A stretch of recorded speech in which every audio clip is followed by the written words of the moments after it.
स्वागत. आज आपण एका खूप महत्वाच्या विषयावर बोलणार आहोत. हं, व्यसनमुक्तीसाठी आत्मविश्वासपूर्ण संवाद कौशल्य.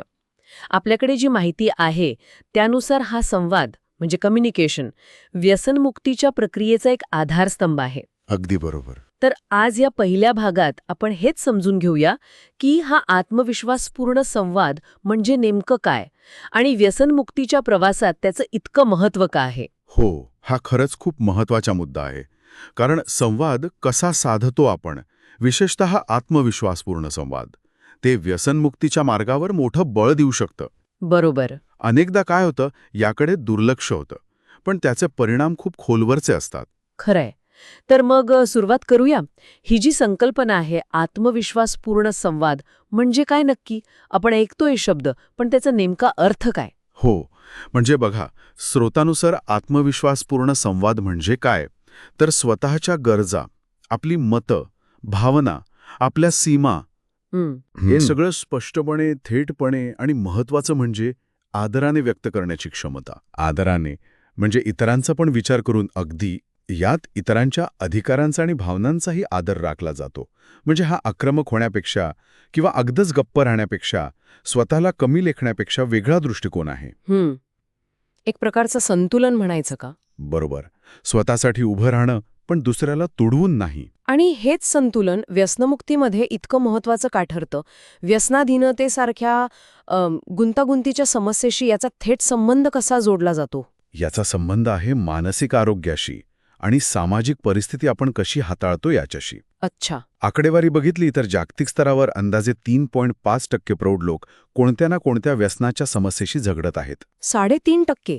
हे तर खूप मोठं प्रमाण आहे. हो, आणि यात फक्त आपण ज्याला ड्रग्ज किंवा अल्कोहोल म्हणतो तेच नाहीये. तर तंबाखू, जुगार, आता तर इंटरनेट, अशा अनेक गोष्टी येतात. हो, वर्तणुकीशी संबंधित व्यसनं सुद्धा. अगदी. मग अशा परिस्थितीत आपल्या भावना, आपल्या गरजा हे स्पष्टपणे मांडता येणं, हे स्वतःला सुरक्षित ठेवण्यासाठी आणि योग्य मदतीपर्यंत पोहोचण्यासाठी फार गरजेचं ठरतं. आणि उपचारांच्या प्रक्रियेत काय भूमिका असते याची? समजा थेरपी किंवा समुपदेशन चालू असेल तर? खूपच, म्हणायला गेलं तर केंद्रीय भूमिका आहे. अच्छा. माहितीनुसार जवळपास 90% उपचार केंद्र या संवाद प्रक्रियेला महत्त्व देतात. 90%? हो, कारण काय, पहिलं म्हणजे निदान अचूक व्हायला रुग्णाने मोकळेपणाने बोलणं गरजेचं आहे. बरोबर. दुसरं, थेरपिस्ट आणि रुग्ण यांच्यात एक विश्वासाचं नातं बनायला हवं, तरच उपचार प्रभावी होतो. त्यासाठी खुला संवाद लागतो. आणि तिसरं म्हणजे व्यक्तीला आपल्या मनात दाबलेल्या भावना योग्य प्रकारे व्यक्त करायला शिकण्यासाठी पण संवादाचं माध्यम लागतं. म्हणजे संवादामुळे गैरसमज टळतात, भावनांचा निचरा होतो, पण याचा व्यसनात परत जाण्याचा धोका टाळण्याशी कसा संबंध येतो? अगदी थेट संबंध आहे. जेव्हा आपला संवाद स्पष्ट असतो, म्हणजेच असर्टिव्ह असतो, तेव्हा आपल्या गरजा आणि भावना इतरांपर्यंत नेमकेपणाने पोहोचतात. यामुळे काय होतं, सामाजिक दबाव हाताळणं सोपं जातं. उदाहरणार्थ? समजा कुणी व्यसन करण्यासाठी आग्रह करत असेल, तर स्पष्टपणे पण ठामपणे नाही म्हणता येणं महत्वाचं ठरतं. हो, नाहीतर अवघड होऊन जातं. अगदी. शिवाय आपल्या मनात काय चाललंय हे जर प्रामाणिकपणे व्यक्त करता आलं तर एकटेपणाची भावना कमी होते. भावनिक आधार मिळवणं सोपं होतं. अच्छा. आणि यामुळे व्यसनाच्या विचारांपासून दूर राहायला मदत होते. स्वतःशी आणि इतरांशी प्रामाणिक राहणं सोपं होतं. आणि हे फक्त थिअरी नाहीये, बरोबर? म्हणजे प्रत्यक्षात याचा परिणाम दिसतो असं काही संशोधन आहे का? हो, नक्कीच. स्रोतांमध्ये एका अभ्यासाचा उल्लेख आहे. तो हे अगदी स्पष्ट करतो. काय सांगतो तो अभ्यास? 90 व्यक्तींवर हा अभ्यास केला गेला.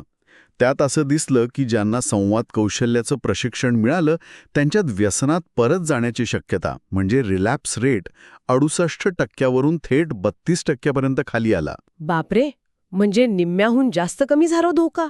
हो, इतकंच नाही तर त्यांचं जे संवाद कौशल्य मोजलं गेलं, त्यात सरासरी 60% वाढ झाली. म्हणजे स्कोअर 79.48 वरून 127.82 पर्यंत वाढला. हे आकडे तर खूपच प्रभावी आहेत. म्हणजे फक्त बोलण्याने, म्हणजे कसं बोलायचं हे शिकल्याने इतका फरक पडू शकतो? कसं बोलायचं याने?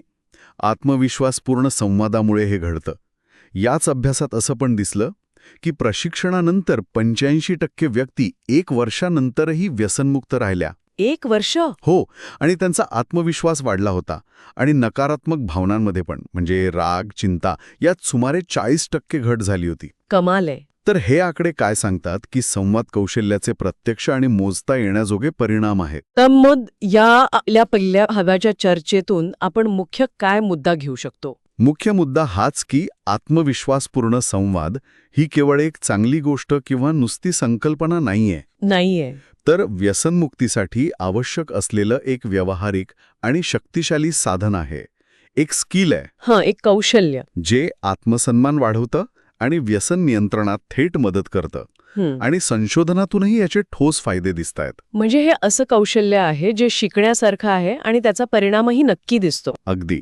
यात काही गोष्टी येतात, म्हणजे डोळ्यात डोळे घालून बोलणं, आवाज शांत आणि स्थिर ठेवणं, हां. स्वतःबद्दल बोलताना मी पासून वाक्य सुरू करणं, म्हणजे मला असं वाटतं किंवा माझी ही गरज आहे असं. अच्छा. आणि आपली भूमिका स्पष्टपणे मांडणं. अर्थात हे नेमकं कसं करायचं यावर आपण पुढच्या भागात जास्त विस्ताराने बोलू शकतो. नक्कीच. तर आजचा पहिल्या भागातील चर्चेचा आपण इथे समारोप करूया. आपण पाहिलं की आत्मविश्वासपूर्ण संवाद म्हणजे काय आणि व्यसनमुक्तीमध्ये तो इतका महत्वाचा का आहे. हो. पुढच्या भागात ही कौशल्य नेमकी कशी विकसित करायची यासाठीच्या काही टिप्सवर आपण लक्ष केंद्रित करणार आहोत. बरोबर. पण तोपर्यंत आजच्या चर्चेतून एक विचार करायला नक्कीच वाव आहे की आपली सध्याची संवाद साधण्याची पद्धत आपल्या वैयक्तिक ध्येयांपर्यंत पोहोचायला मदत करते आहे की कुठेतरी अडथळा आणतीये. हा विचार करण्यासारखा प्रश्न आहे.